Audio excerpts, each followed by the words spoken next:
अब आसन पर बैठी है दासी मोहिनी और पृथ्वी पर बैठी है, जमीन पर विराजमान है रत्नावती जी।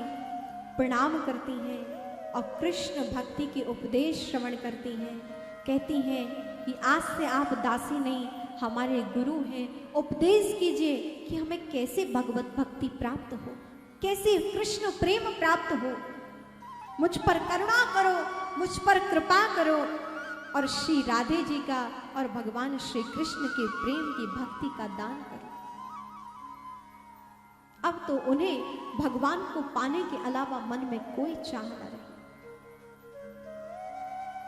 कहती हैं कि जिनका नाम इतना सुंदर है, उनकी दिव्य स्वरूप कितना सुंदर नहीं होगा। हे मोहिनी जी, कृपा करो कि हमें भी उनके दिव्य स्वरूप का दर्शन हो जाए। दासी मोहिनी के नेत्र सजल हो गए, अश्रु धारा बह पड़ी। जहां दो सत्संगी बैठे हो, वहां तो सत चर्चा और प्रभु की चर्चा ही होगी।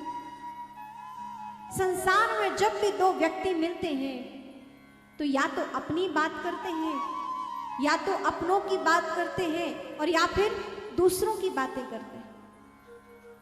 लेकिन जब भी कोई दो भगवत प्रेमी बैठते हैं तो उनके मध्य परमात्मा की ही चर्चा होती है।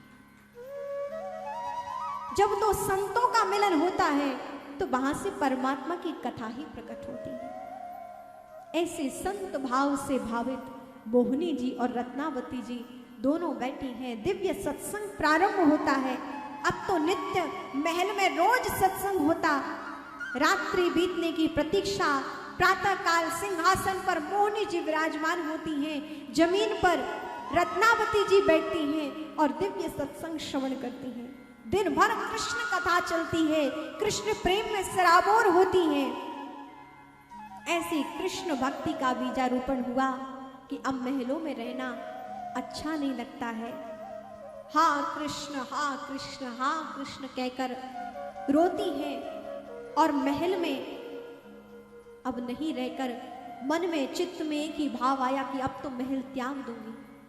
और कहते हैं कि रत्नावती जी जो संपूर्ण सुख जिस महल में थे, उस महल को त्याग कर कुटिया में चली गई। जहां पर मोहिनी वास करती थी, उन्हीं के समक्ष एक और कुटिया बनी, जहां पर रत्नावती जी संपूर्ण वैभव छोड़कर, राजपाट को छोड़कर कुटिया में जाकर प्रवेश करती हैं, विराजमान हुई हैं और अब तो वही भगवान का कीर्तन करती हैं।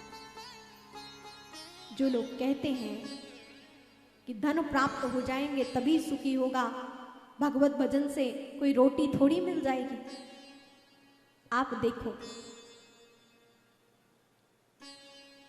अजगर करे न चाकरी, पंछी करे न काम, और दास मलूका कह गए सबके दाता राम।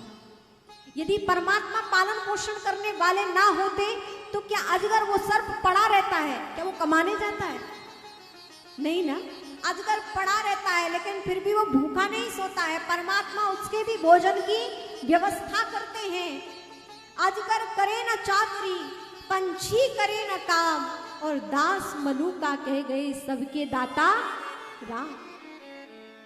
उन सबका पालन पोषण करने वाले परमात्मा ही हैं।